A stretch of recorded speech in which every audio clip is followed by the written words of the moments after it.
Back on Inside Slam Radio, Sirius XM 145. She got away with 3.5 years of never being embarrassed on the air. I said enough is enough.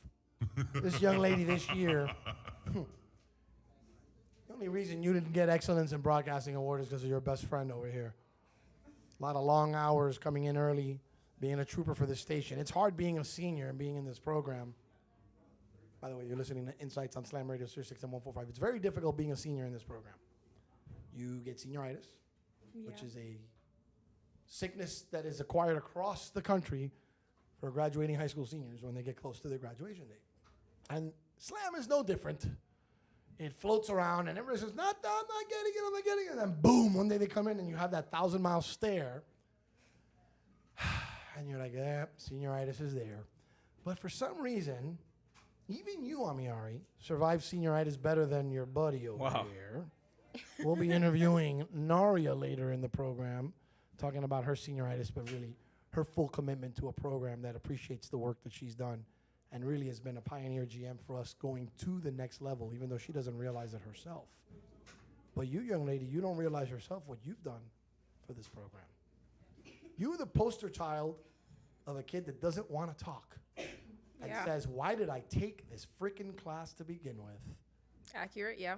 Share August 4 years ago with all of us, would you? It was scary, really scary, because... More scary than this interview for me. They're out hearing the truth of what you were feeling as a ninth grader in my class. This is scary for me, too. Go ahead, be honest. Yeah, it's a little scary. I don't like hearing the truth about this sometimes. I know I can be a jerk, and I was a jerk when you guys were in ninth grade, both of you. I had to be a jerk, because if not, you would never come out as good as you did for this program. And by the way, both of your grades astronomically grew as you became 10th, 11th, and 12th graders. Not only have you become very responsible young ladies, but quite frankly, amazing members of our group here at Slam Radio. AMIARY, ninth grade was scary for you. Share with our listeners what it's like to come in new to a program. You're in ninth grade, you're new to high school, you're already scared about what's around you. And then you got some buggy-eyed bald guy coming and telling you, you're gonna learn how to talk on the radio, or my name's not Larry Melia. Yeah, so for me especially, I just came from online school. My entire 8th grade year was online. So 8th grade year, honestly, was not a good year for me. And I was like, okay, I think I'm ready to get back into school 9th grade year, starting high school, you know, fresh new start. And honestly, when I was picking my classes, I thought this was a music class. So I was like, okay, I get music now.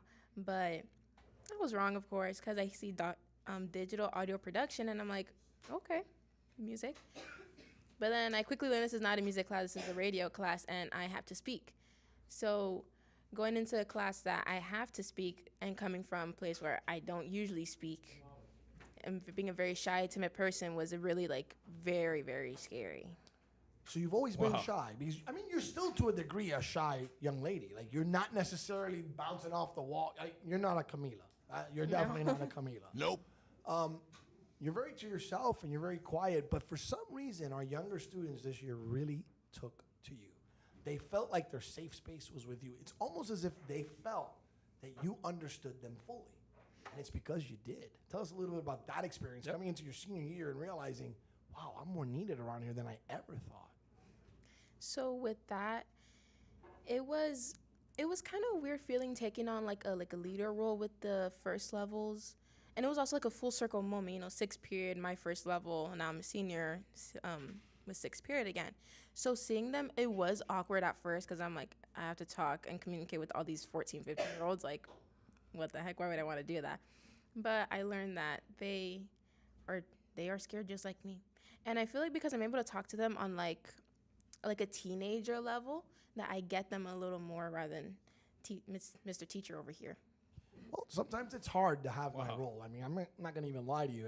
At my young, crisp age, it makes me, at this point in my career, old enough to be my student's grandfather when I'm not even a grandfather. And I walk around here like if I'm kind of a little older than you guys. So I swear to God, I'm young, right? But sometimes I'll have an issue relating with our students because there's a gap. And I try my hardest, and I try to get through it until eventually they realize, oh, he's just an older guy trying to be cool, trying to get along with me. and I try to break down those barriers. What did you do this year to break down the barriers with our younger students? Because it worked. I don't know. I really wanted to be myself around them, and I didn't want to come off as like I'm just like teacher's aide. Like I wanted to show them like this is me, my authentic self, and still showing them that hey, like we still have responsibilities that we need to do in this classroom. I also think just talking to them about like their interests, like current trends, like anime, music, and like I had conversations with them that they didn't think I knew, and I'm like, guys, I was there for all of this, so I know exactly what you're talking about. So I think that's something that really like brought us together this year. It's just me talking about like most random things, even brain rot. Like they're like, "What do you know about that?" I'm like, "I know a lot, actually." We're joined by one of our top seniors in the program, AMIARY, IRIZARRY, right here at Insights. And even though we've gone through an entire day, 20 interviews, just amazing interviews of different people, we really haven't interviewed any students.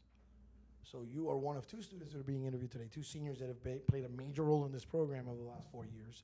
One of those people being your best friend. Now we know that Naria's journey, and I can't wait to have her on the air and interview her myself, but Naria's journey was very interesting, and it's one that carried weight because this is a young lady who never wanted to be here, at least not her first year. I know that there may have been moments where you had the same sentiment. What was it that kept you going? Is it you had to be here, or was there something that told you, man, maybe this is right? I think definitely one of those moments was when I wasn't having a good day. And then you're like, oh, like, you could go into my office or you could even tell me about anything that's going on, you know? Because not a lot of my teachers did that extra mile with me. And especially this year, too. Like, I'm okay with talking about it on air now, but especially this year when my grandma passed away, like, 2 months ago. So, and then I was going through a rough patch, and you and Frank really helped me with that. We have a thing that we do here. We can look in your eyes, and we notice when someone's a little off. And I have a theory. I don't think the world, since there's cameras here, we're on the air all the time, we are showcasing our talents to people everywhere. And I don't think that as a teenager, you should be worried about whether you're having a bad day and it's seen. So a lot of times my students take it wrong when I ask them, are you okay? Are you okay? They're like, why is he so nosy? No, dude, I don't want anybody to see you looking like that. I'm actually like proxy parent here because I know I would never want my kids to be seen crying. I have carted people out. Like if I'm sneaking them out of the room so that nobody sees them crying. It's something that Frank and I took to from day one. I do a little more of it. Now that he's become a girl dad, you can see him becoming sensitive to it as well. As a lady, as a part of a program that is 62, 63, 65% young ladies, how does that make you feel? It makes me feel good, honestly, because I don't know. I really love like girl power. That's the honest answer. Like I am very involved in girl power and feminism and all of that stuff. So knowing that us girls, we have a voice here is very important to me. So you know the second half of this interview, your peers are going to ask you some questions. So before we go to a quick break, that forum is open for you to speak your mind. Yeah. And one of the most difficult things for me to get used to is people who had differing opinions of mine. And coming into this job 8+ years ago, I had to tell myself, Larry, not everybody is going to see things the way you do. And I've done 20 years of arguing on radio all the time with everybody. And I had to come in here and realize, can't argue with these kids. Got to understand them, listen to them, and let them speak. When was it that you realized you had a forum to speak and say whatever you wanted without being scared? I say I had those thoughts when, like, one of the other students will host, and it was just us, and then, like, you walk away to your office or wherever, and it was just us goofing around on air. I really do get to know some of these kids here, especially the ones in my class. So I think that was definitely one of those hitting moments. I was like, okay, I could do this. One of my most interesting challenges is allowing you to be teenagers in a forum that's so professional like radio. I had to tell myself, walk away. Don't let them feel the pressure of seeing you. But, I'm always watching and listening anyway. Yeah. And that's the key to it. When we come back from break, those in this program that have been watching and listening to you over the last 3-4 years, they're going to get to share some of their sentiments with you. They're going to tell you a little bit about how they feel about you. They may ask a question or two. I hope you're ready for it. My work is done here. I am so very proud of you, AMIARY. Thank you. I've seen you grow, I've seen you develop, and you're an amazing young lady. Our younger students have taken to you, and I see your future bright in whatever you want to do because you've learned your own voice and you're comfortable in your own skin being who you are, which is just an amazing, amazing person. We're lucky to have you. We're going to have you for one more quick segment, and our students are going to just shower you with love before we say goodbye. But in the meantime, we're going to go pay a few bills. No, we're not. We're just going to have a quick break and come back with AMIARY, IRIZARRY right here on Insights, Slam Radio, Sirius XM 145.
Back here on Inside Slam Radio, Sirius XM 145.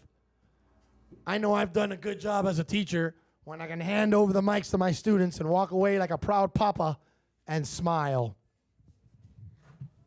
Hello. Hi, AMIARY. Hi, Kimmy. Hey, so my thing is coming into sixth period and seeing how you are with the kids and how comfortable they are to go to you to talk about anything, no matter if it's life or radio. How do you feel that they are comfortable enough to see you as a person that could help? Honestly, it feels good. And I say that with like as humble as I can because they're like teenagers. So why would like a teenager want to a kid I just met this year, why would they want to come to me and tell me about their problems or anything they want to talk about? But the fact that they chose to do that and they feel that comfortable with me, it speaks volumes. It really does. Hi, AMIARY. Hi, Camila. So a question I have for you is, do you think growing up with your younger sister and kind of having to be the mom for her gave you more of a influence and opportunity to be the mom for sixth period? Yes, by a lot. Because, I mean, my mom, it was my older brother, me, and then my sister. But my older brother, he's like, he's in his mid-20s right now. So he already left the house. And then after that, it was just me and my little sister. And because we were like so close in age also, she was always my little baby. Like I call her like that's my first child is my little sister. And I love her so much. So, She's yeah. always said that. Whenever she would sleep over at my house, her little sister would call her for about half an hour and just yap. And I would always be like, okay, you have your sister 24 hours in a day. I get her for one night. Goodbye. And me and her would get into little arguments about that. It's so funny. It's my favorite thing. Hi, AMIARY. Hi. Question. Okay, Rookie. I've been told not to move it, so. Okay. No. I went in there and I said, move it. This is not. You guys are not first levels. I said, Okay, move but the you were mic. talking like this. Yeah, there you go. Okay, but I'm trying to be quiet. I can't interrupt the show. Well, yeah, I wanted to ask, let's say you were put into a conversation with a student that was just entering the program. What would you tell them to expect? Okay. Well, chaos, like what he said, but also I will tell them to expect growth, expect to learn new things about yourself that you didn't know. Yep. Also to expect some difficult days coming your way, because if you're a teenager, you get to this program, you're like, well, I don't want to do that, but then you learn, like, your whole thing is about following directions. So you'll learn how to do all of that. So yeah. Hi, AMIARY. Hi. Okay, so my question is, how do you compare the relationship that you have with your sister and the relationship you have with the kids in your sixth period? Like how does that like connect? You know, because as someone that also has a small sibling, like it's a very unique dynamic to have with your sibling. So how can you compare that with the kids that you have in your sixth period? I talk with my sister like she's like my other half. So the same things we talk about at home and wherever else, that's how I speak to my first levels. They're my students. They're my first levels. So that's just how I speak to them. Like I envision like I'm speaking to like my sister, and then basically I started treating the first levels as if we were already friends. So that's how I start speaking to them. I'm like, what are we doing this Saturday? So yeah. I'm not gonna say hi like everyone else says. I don't know why they keep saying hi. But so you said that you would tell someone to expect to grow and to learn things about themselves that they never knew. So what have you learned about yourself through this program, and how have you grown? Okay, you ate with that one. So something I've learned about myself is that I'm not as how do I word this? I'm not as like shy as I thought I was, because in my mind I perceived my own stuff as, oh, I don't want to say anything like that. Like that's just how I am. I can agree to this. But being here, I would learn that when there are times I do get very passionate, and then I get really loud and I start talking with my hands, and then the Miami accent comes through and I'm like, who is this girl? So that's something I really did learn about myself, that it was like hidden within me. It's very different because, like, back to when me and her were freshmen, it was like if we would go to McDonald's or something, she would do the broke boyfriend hug with me, and she'd just stand behind me like, I want this, this, and this. And she's whispering in my ear, and I'm the one ordering. Like, wow. It wasn't just radio. She was just shy, and I've watched it being her best friend. I have watched her come out of the shell that I always wanted her to come out of, because I was always the extroverted one between us. So I was like, Ami, come on, just talk a little bit more. But no, Nori, I don't want to. That was always our dynamic. So now watching her with the first levels, I'll come in for my lunch and watch her, and I just stand at the window, and I'm like admiring her, because that's not something I ever saw her doing. And to see her do it, and to see Milian and Frank so proud of her too, it just brings me so much pride being her best friend. Incredible. So about the best friend topic, AMIARY, do you think having Naria in the program with you has allowed you to flourish easier than being by yourself in the program? It made it so much easier, because like, okay, because like she said, our dynamic, like she was always like super extroverted and I was very introverted. So I had a shoulder to lean on basically, and she'll be like, oh, I did this today in radio. And I'm like, how are you able to do that? And she's like, oh, I just spoke. And so she would teach me like, it's okay, like you can speak. So having her as a shoulder to lean on really did help me a lot. I'd tell her the mic isn't gonna bite her. That's all I would tell her. Literally. When it comes to you giving new levels, like all this advice, what's some advice you would actually give your fellow seniors rather than just these freshmen? Wow. So, something I'd give them is to not dwell too much on your mistakes, honestly, because the first levels, they make a lot of those mistakes, and then here comes the next period, and they tell me like, oh, I'm so scared for like this period, and I'm like, you're okay, like there's nothing to be scared of. So I would tell that to my fellow seniors also, like try not to dwell too much on your mistakes. Like we're still making mistakes as we grow. So Hey again. hey girl. Hey.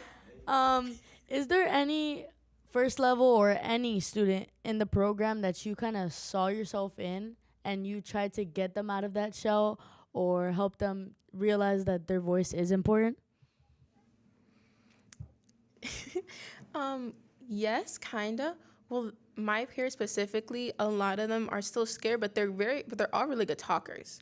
So, but specifically, there's this one girl. Her name is Annabelle, and when I first spoke to her, she did not want to talk to me at all. She'll just nod her head, and she was like, okay, thank you.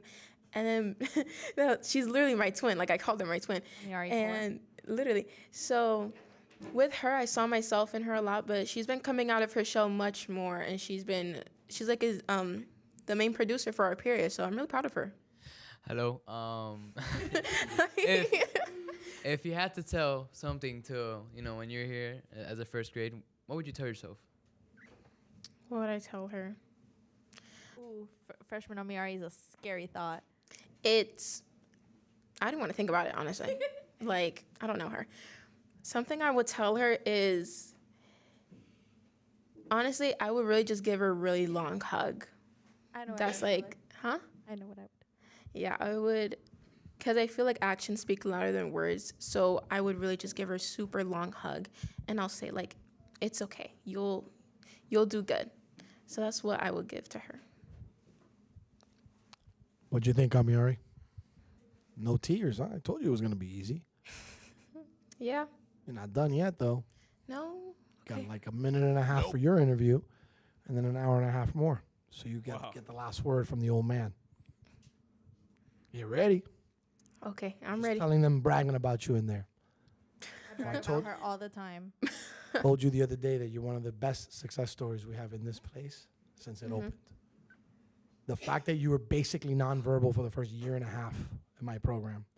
There were times that I'd walk up to you and you'd look up to me like this and start to cry.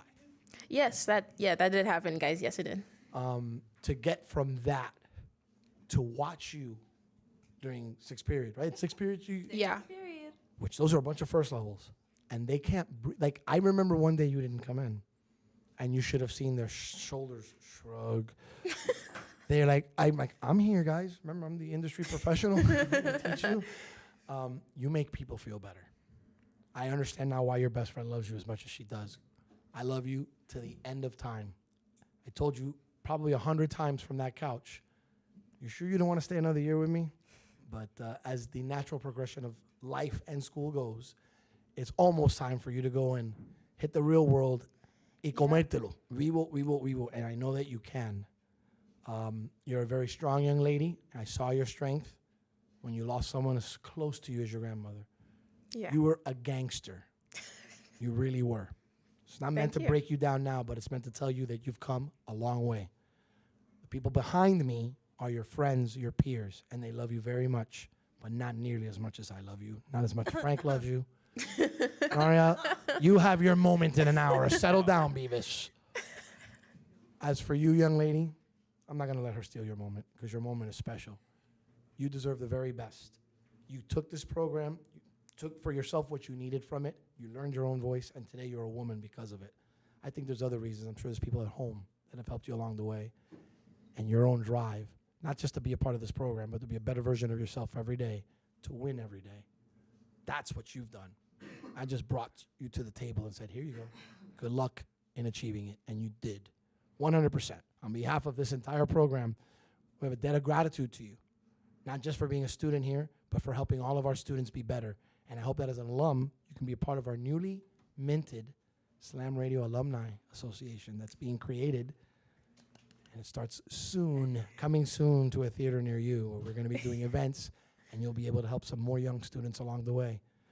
Pay it back the way you were paid forward. It's just an amazing concept. Thank you for joining us, AMIARY. Thank you for being a part of our program the last 4 school years. We're going to miss you. We love you. We're not done yet. But again, we appreciate you beyond words. We'll be back on the other side.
God. Frank and I have so many favorites. Eminem, The Rock. If you smell what The Rock is cooking. My guy. That's what's up, Larry. Yo, that's what's up, Larry. You know, I'm the man of imitations and impersonations. I'm getting better at them, but I can't impersonate your voice. You have a one-of-a-kind voice. Thank you. A voice that's heard so many places, including World Baseball Classic, Serie del Caribe, high school and college games around South Florida, and coming soon to a theater near you, opening day at Marlins Park. You hear us talk about him on the station. He's our class clown, right? Like everybody loves when Frank has something funny to say. He is larger than life, but he is also ours. I had the absolute privilege and honor to be approached on a September morning in 2013. September 6th. And I was told, hey, man, I know you just got out of radio, but if there's anything I can ever do for you, no one gives me a chance. And I just want a chance. Maybe you can help a guy out. And what's funny is I said, I got you. That's his statement now. So I got him. And what did he do? He has been paying it forward ever since. The last 12 years have been amazing. Not just mentoring the best engineer in town, not just mentoring the best voice public address announcer in town. Sorry, Josh Chappelle. Sorry, Lewis. I know you guys think you're the best, but I got the best right here. You're my boy! I also have the best engineer, the best board up, the best producer, the best executive producer. Okay, so while you gained those emotions, while you were able to save them, I have a question. You had David Cantor, DJ Zog, Sam Madison, Luis Cancion, Luke D'Aleño. How the hell did I get the 5:30 spot when everybody gets out of work and now everybody gets to listen to my mumbo jumbo shenanigans on the station? Because you play such a huge role here behind the scenes that if there's ever a time that you should be showcased front and center, it's today. You got me nervous, bro. My wifey's watching. Good. Shout out to Jen for putting up with you each and every day. He puts up with me, Jen.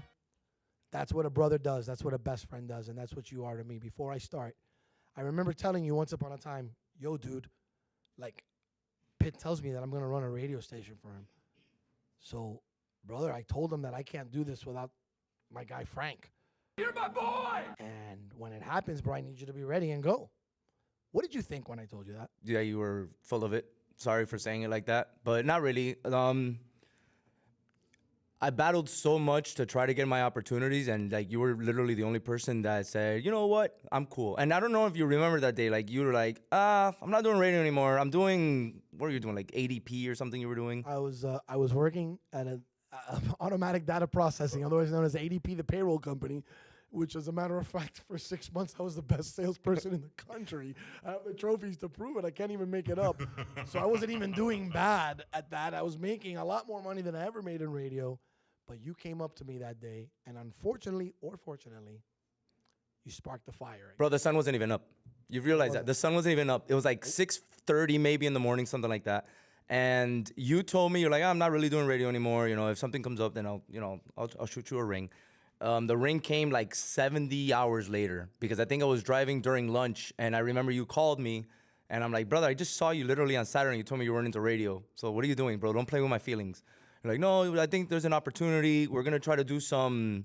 I have a friend that does, I guess she was like a ticket lawyer, and you were planning on doing some online radio, and you shout out to Sonny Golden, by the way, for saving my career. Yep. And you were like, I mean, we can start there. And I'm like, all right, whatever, bro. I don't care what it is. Like, as long as I have some sort of an opportunity to work towards my dream. To be honest, my dream was just to watch sports and get paid for it. Like, I didn't have any major like outcome that I was really dreaming about. Yeah, I wanted to be an announcer, but like, I know how hard that is. Like, if I wanted to be a baseball announcer, there's 30 jobs in the country.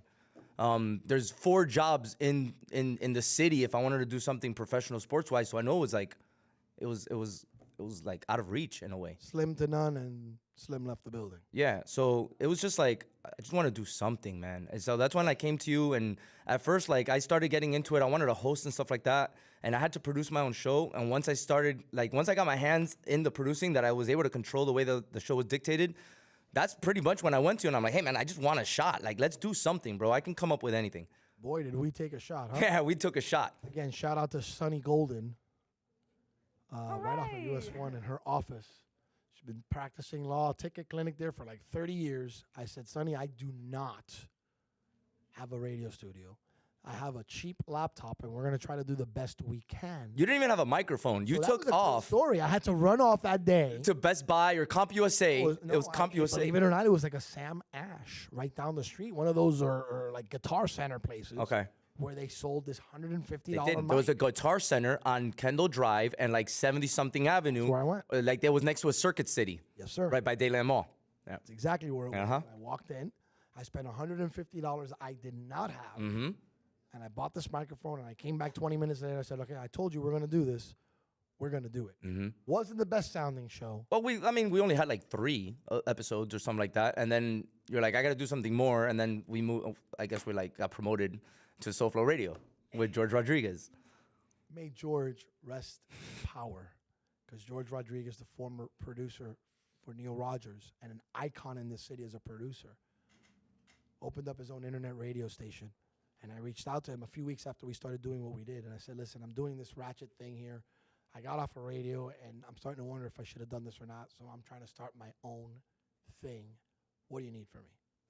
And he didn't need a lot. He just needed me there, give him a little bit of money to cover his overhead. And he gave me equipment. He gave me a platform, and he gave us a way to do a radio show. Mm-hmm. Not only saved my career, but started my yours. absolutely 100%. Tell the story about how you got into a car accident for our first show. My God, bro. So I had this boss, right? When I did like warehousing for a photo department of a cruise line, and we all went to the Hard Rock, and I finished on Friday night at the Hard Rock, and I drove home, and I wanted to get to the studio earlier because I knew that if I fell asleep, I wasn't gonna wake up. So I take off like at 2 o'clock in the morning towards the studio. Some car cuts me off actually right around the corner, where the road on the 836 forks to either take I-95 south or to go towards the beach. And some guy cut me off right there, and I lost control of my car, and I slammed into the median. I was able to get enough control of the car to jerk it to the right, so my headlight hit it, and then it scratched the entire side of the car. I had no idea where I was. My adrenaline was blowing like me away, so I ended up calling a tow truck and the cops or whatever, and they were able to find my location through pinging it. When everything settled down and I looked at what I hit, it was a drop of like 35 feet, which is insane because, I mean, I guess it wasn't my time to go just yet because I was heading straight towards it. And I don't remember having my seatbelt on. I doubt I had my seatbelt on because I rarely have my seatbelt on. Terrible. But I knew I looked at that moment. I'm like, bro, this could have been it. And whatever happens after this, make sure you make the best of it. So I went to go get a rental car, and it was like 3:30 in the morning, and the show started at 7 or 8. I can't remember. 8 o'clock. 8, right? And I made it to the studio, and I believe we walked out or something like that. And you're like, where's your car? And I'm like, yeah, I got into an accident on the way here. Like, what do you mean? I'm like, yeah, it was like at 2 in the morning, and I got a rental, and I'm ready to go. And you're like, why didn't you call in? I'm like, because it's too important to me. That's the day I knew that you were my guy. Because if you think about it, your very first chance to do this, most people would tell you, that's a sign, don't do it, run for the light, run for your life, run for the hills. And that's exactly what you didn't do. Mm-hmm. You had been fighting so hard to get that chance that you saw this happen, and you was like, no, I got to go rent a car, got to go do this. Same way I went and got a $150 microphone I couldn't afford. You enter a car accident you couldn't afford. Mm-hmm. Yet it was probably the best car accident you ever had because I saw all I needed to see. I looked at you and I said, you ready to do this, bro? Because you're going to get my butt back into radio, and I didn't want to go back into radio. And boy, did we go back into radio. A journey through revisiting Dos Amigos, keeping you working in a warehouse. I started working here at Slam, first pro bono with the foundation. And then when the school year 2017 started, I went ahead and took on the teacher position here, teaching students research as well as radio. And I called you, and I said, Frank, I know you think I'm crazy, and I told you this was coming, but it is coming. So stay tuned. When I call you and say, go, you've got to be ready. Well, I mean, you asked me earlier, like as the interview started, what I thought when you told me, and I told you I thought you were full of it, and I was joking. You did. I would have thought I was crazy too. I mean, but there was still a part of me that was like, nah, bro, hold on a minute. This has to be the real thing. Frank, someone walks up to you randomly and says, yo, bro, Pitbull walked up to me. He wants me to run a radio station inside of school. Think about it. But you're not a random person. Like, we work together and stuff like Who has a high school radio station for Sirius XM? Nobody. We've yeah. created history here. So if I tell you that, it sounds as unbelievable as I am an astronaut and I'm going to go on a rocket ship with aliens. Like, I might as well have said that. It was just as believable. Well, I mean, I was 60-40. By the way, I'm getting yelled at right now. I'm text. My wife says, shame on you for not wearing your seatbelt. I've told you I was nervous. I didn't want to have this conversation. I was like 60-40. 60 that it wasn't going to happen and 40 that it was going to happen. I guess I've always been a hopeful person, and I know that's a terrible strategy to be hopeful, but I always felt like this is what I was supposed to be doing. And I remember that when you told me, you're like, just be patient. And I was very patient in the beginning. But then, I don't know if you realized, but you started getting certain phone calls, like, yo, how's it looking? That was because my job sucked. and my boss sucked, and my coworkers sucked, and I didn't want to be there anymore. So I'm like, maybe if I call Larry, he'll have some good news, and it'll kind of like keep the fuel going just a little bit, so I can keep on going in this job that's terrible. It was like selling Amazon products and like boxing them up. And we were there till late hours, and I was supposed to be there till 5:30. 5:30 came around. I'm like, sorry guys, we have 100 orders that have to go out today. And it didn't matter if we were there till 8 o'clock or 8:30. I had to be there. And there was no way of me leaving, because if I left, I lost my job. And it's not like I got paid a lot of money, but I had just gotten married. So like, I had to be able to bring home some sort of a revenue. And I didn't have a lot of confidence in myself at that time, so I didn't think I can find another job other than doing this. So I kind of put all the, you know, like how Daniel Suarez said, hey, if it's not this, it's this. So if it wasn't this, it was this. You always said it was this. You had this dream. This segment, it does not come with a break. So I probably have one or two more questions. I'm going to hand them over to the people that love you most, which is our students. And you got that phone call, it was probably February of 2018. And I said, Frank, get ready. Mm-hmm. Not now, but in July, you're going to give your 2 weeks notice. I had been here now several months. They had started construction on the studio. Rene Ruiz, who came in here, one of our interviews today, I spoke to him, had a meeting with him. I'll never forget where I had it and what I said. He goes, what are you waiting for? And I said, do I have him come interview? He goes, have him come meet Ray, have him do whatever he has to do. And our proud principal, Ray Bretto, I went up to him and said, listen, he goes, no, I already heard. He goes, when does he start? I go, what do you mean, when does he start? Don't you want to interview him? He goes, if you say he's good, he's good. Do you remember what happened next, Frank? Yeah, I came in for an interview. I made you come in to do an interview. And I sat in front of Bretto, and I was pooping on myself. Yes, you were. And I was answering the questions as best as I can. I made you believe you had to pass the exam. You made me sweat a little bit. And then we walked upstairs, and congratulations, you got the job. And I'm like, what do you mean, dude? Like, I just interviewed with the principal. I didn't hear him say that. And he goes, yeah, I made you do it. I made you do it. I wanted him to be impressed, man. That's all. But that's a good test. And like, because that showed me a lesson that don't expect just because you know somebody, you're going to get an opportunity. It still made me sweat. It still made me think. It still made me sit at the edge of my seat and still prove to people that were there to give me the opportunity that I really did want it. And if you would have told me next that I had to go interview with Renee, I would have said, when am I going to go do it? And I would have gone to do it because I really wanted to do it. Made you sweat for 15 months. Yep. When you got the reality and started here, you realized this is a game changer. And a lot of good things happened for you and to you, as well as just your entire profile changed once you started working here. You had always announced games here and there. Now you started getting more calls. You tried out for the Marlins position, and nope, you didn't get it the first time you tried out. But the Marlins noticed you. That first year, you barely worked. In fact, you were on payroll. I think you worked one day. I didn't work any Major League Baseball games. I did the rehearsal. So I went in on my birthday in 2019 to do the rehearsal. Had no idea about Addison. And I pretty much didn't get called to do a game. I did do a couple games in those high school games, the Field of Dream games. I remember those were your first games in the stadium. Yeah, and I did like a prospect game. So like JJ Blade, which was one of the prospects. Now I think he's an Oakland A or now, sorry, MLB A, whatever they're gonna be called now. Oakland anymore. Right. like players like that, like in the farm system, and I did a game for one of them. And I was like, wow, this is the World Series.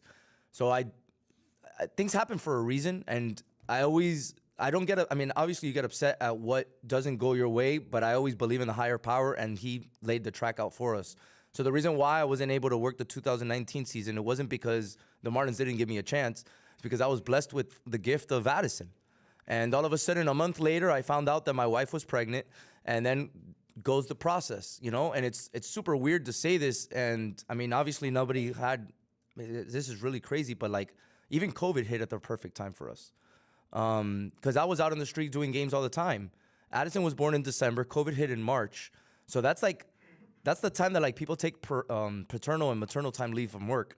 That you're supposed to like be there. Like that's like the critical time that like you need to like, you lose sleep, you're not sleeping, you have to help each other. It's like, all right, babe, your turn. Go sleep and I'll take over the baby.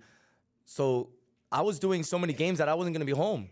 And then all of a sudden COVID hit and I didn't have anywhere to be but with Addison and Jenny. A little time here, of course. Yeah, I mean, a lot of time here. Actually, we were the only two people in this building for quite some time, nearly 6 months. Mm-hmm. It was just you and me. We would let ourselves in, we would do a radio show, and we'd go home. Mm-hmm. The difference was we didn't have to stay till 3 o'clock. No.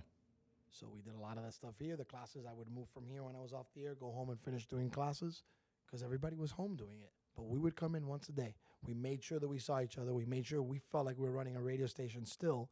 And the one thing we did, and I'm so proud that we did it, is that we told COVID to go fly a kite. Right. You were tested 80 different times because of the stuff that you were doing around town. Mm-hmm. I was tested once. I never got it. You never. Well, you used my test as your Absolutely. test. You're like, Frank, did you get the test? What are the results? And I'm like, Good, I'm good. I don't know. I haven't gotten them yet. And then you see me over there like, yeah. And then you stand up, yeah. What happened? We're COVID free. Yes, I felt like I was COVID free 80 times. The truth is I was COVID free during the whole thing, and so were you. That was a blessing. Mm-hmm. I'm not sure what would have happened if we would have brought COVID into the studio. Mm-hmm. Instead, we brought in banter, fun, content. We got to know each other even better than we already knew each other. And what we did is we laid a groundwork during a downtime and made Slam Radio ready for its second phase. And while I took 20 of the 30 minutes, the second phase of this interview belongs to our students who appreciate you and love you, and they look at you as a big brother. But they also understand the dynamic of how you make me tick, and that indeed makes everyone tick. So while you're behind the scenes, behind the glass, bet your bottom dollar that everyone around knows exactly what your value is here in this studio, in their lives and in my life. So I know there's a loose mic back there. I know some of them are chomping at the bit to ask you some questions, and we might go just. I see a line forming, bro. Yeah, a little late. That'll be good for Nario, so that way Nario doesn't have to say 30 minutes of crap. But Nario won't be a break like AMIARY had, so get ready. There are no breaks now until the end of the show. Firing squad. Students, take it away. Bro, I've been fiending to ask you this question. Oh, no. Like, everyone here was trying to hold me back. So the first time that I heard your announcer voice that you use in these baseball games, I was like, this cannot be the same bald man that works in the back room, helping us out, organize the whole show. I just couldn't match that voice with your face. I hope that makes sense. So how and when did you find this alter ego of yours that comes out only when you're announcing baseball games? So I learned how to use my diaphragm because I hated the way my voice sounded. So I would jump on a microphone and I would talk, and I'm like, wow, I sound like a squeaky little boy. Like, that's crazy. So I started to change my voice, and I learned how to talk with my diaphragm. The craziest part is that, like, I was 7 years old, and my mom would, cállate la boca, niño, estás loco hablando solo. I would mute the video game, and I would announce the video game. Or the game was on TV, and I would announce the game on TV. Or I went to a Marlins game, and I would sit in the last row, and I would record myself on the memo. Top of the first inning here at Lone Depot Park, and the Marlins and the Braves taking on, blah, blah, blah. And I would just go, and people would turn around and look at me like, bro, what are you doing? And it was just for me. Like, I felt like I had to practice for something. So I just did it. And I did it for fun, because I like doing it. I never realized it was going to turn into this 100%. I'll be real honest with you. You know, Frank, considering how long you've come and now you're here calling Slam Radio your home, how rewarding does it feel to be here, like directing back there alongside all of us? Bro, I count my blessings every single day for what I do. Like, so I mentioned working warehousing. I would plan days off and without telling anybody. So what I would do is I'm like, bro, I don't feel like working the 5 days this week. All right, I'm gonna take Thursday off.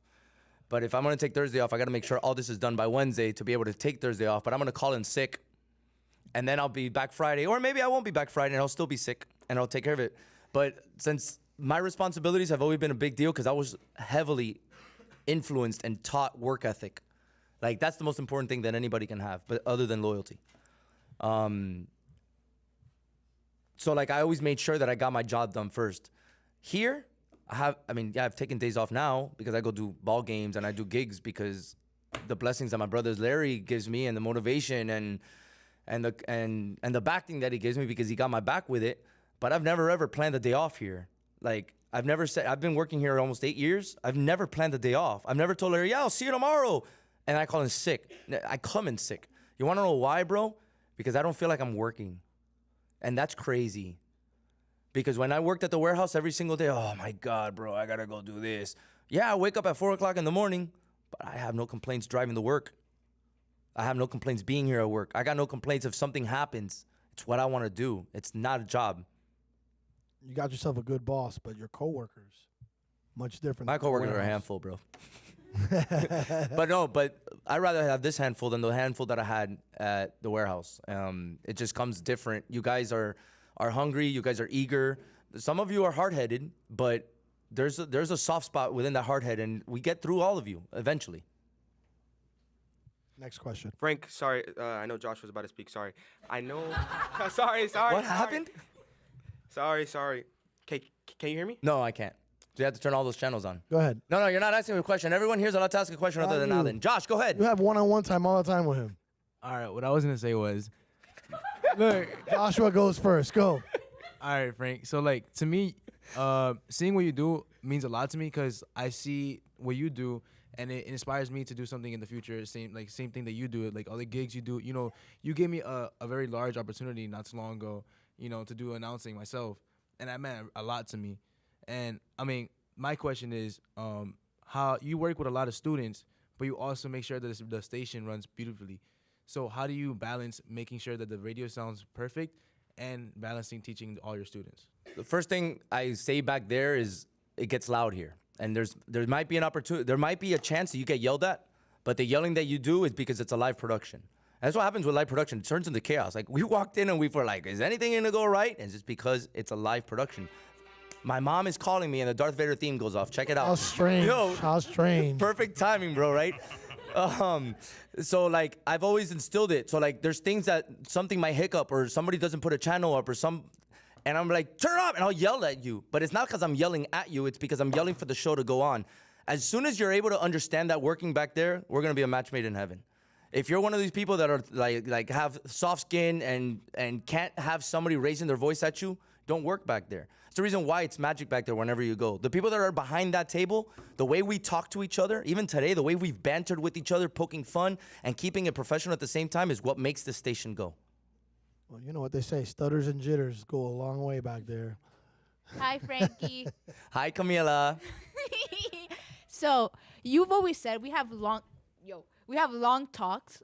I believe we do a lot, and you always said that we were cut from the same cloth. Yeah. But I think there's something you do that I've only learned recently that I don't think I'll be ever physically able to do. When I realize you stay here after school helping with podcasting, have jobs at Marlins, the Savannah Bananas. You do so many side jobs just to get out there, and obviously money in the pocket, but just to get your name out there. How do you manage your work life and your other work life with your personal life growing up with a 5-year-old daughter? These are the moments for her. These are the ages where you have to see this. How do you manage that? So Apple Calendar is my best friend.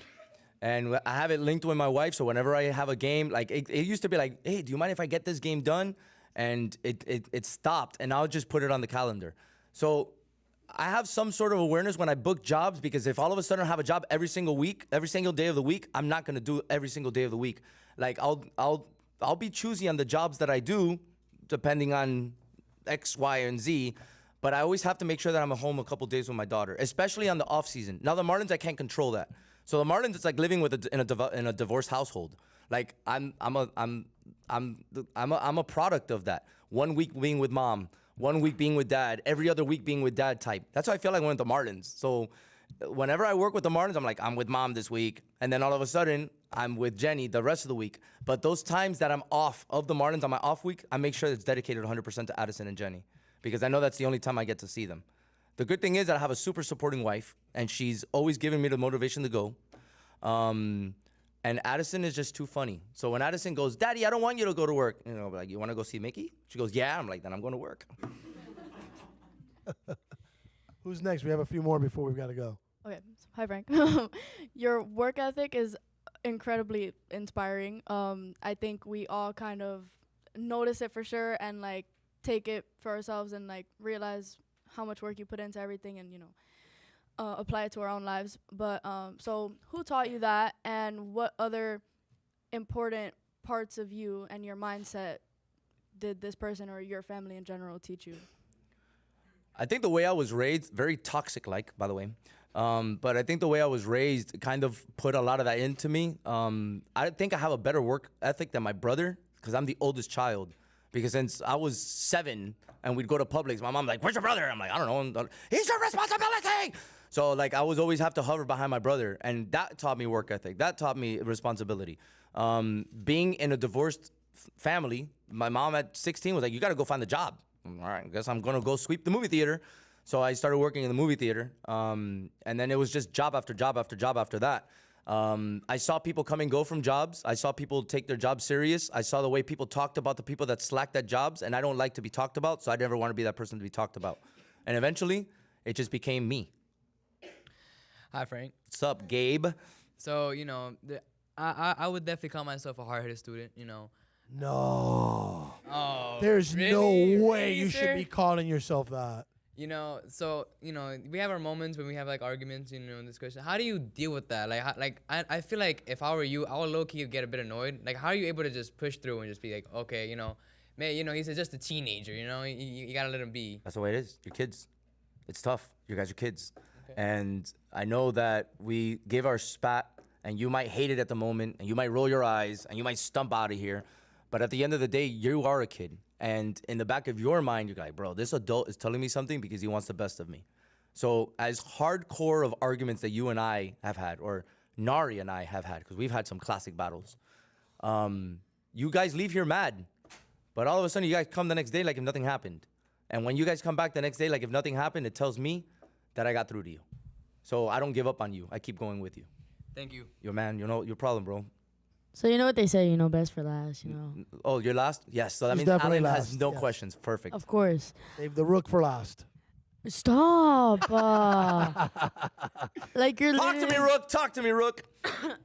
Now I gotta say a bad question. No, you no, know, you're like, good. You're good. Go.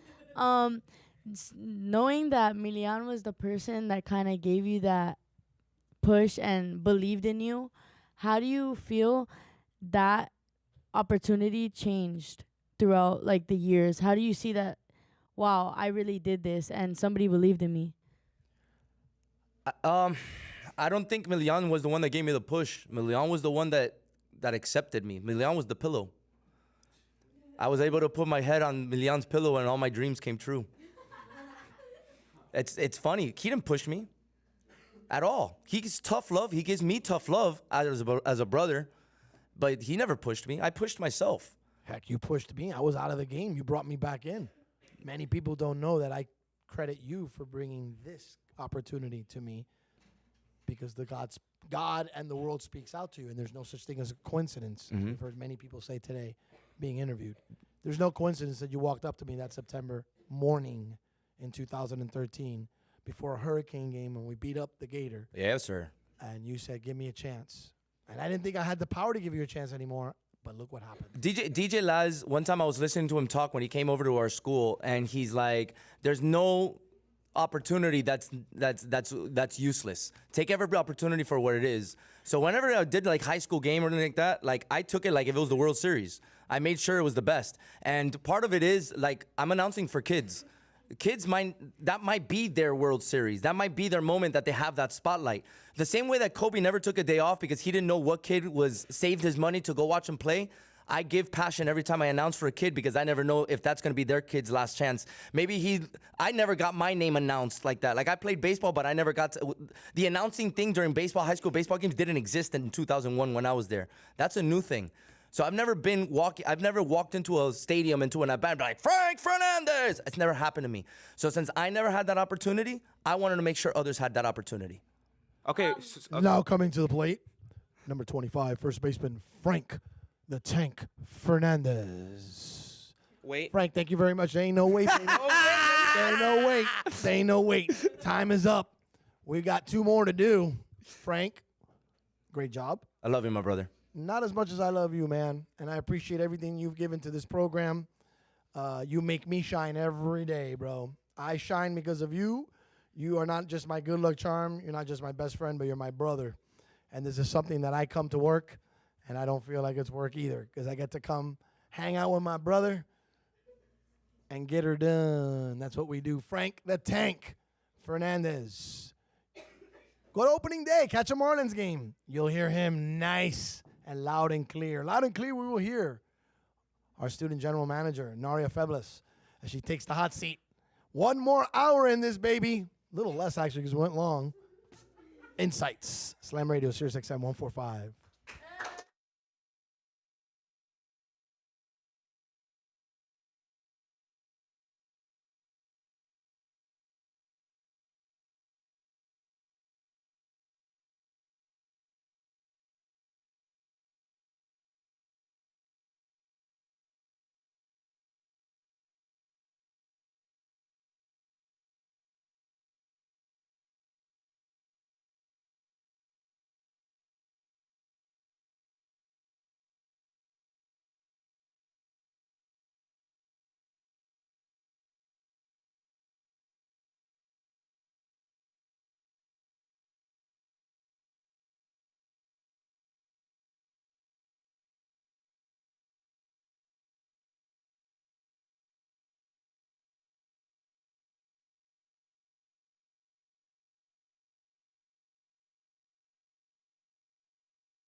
What a rookie. Kimmy, you're not the rookie anymore. The senior general manager's a rookie. She's destroyed the microphone. What's been an otherwise perfect. Like, if you'd have left the drama alone about, I'm going home. No. Let's fix it. No. Let her suffer the consequence, Frank. Put it back. You're going to learn. You weren't supposed to touch it like that, and you know that. Let Frank fix it. Gives me a chance to talk, because I'm not going to talk much once he fixes it. Insight, Slam Radio, Sirius XM 145. Ahí va. Grab it from the thing again. Sit up, girl. What's going on? Lock it. No leaning back. Wow. Lock it. You'd think she's done this before. What a rookie move. I haven't. Sigue tocándolo para que tú veas.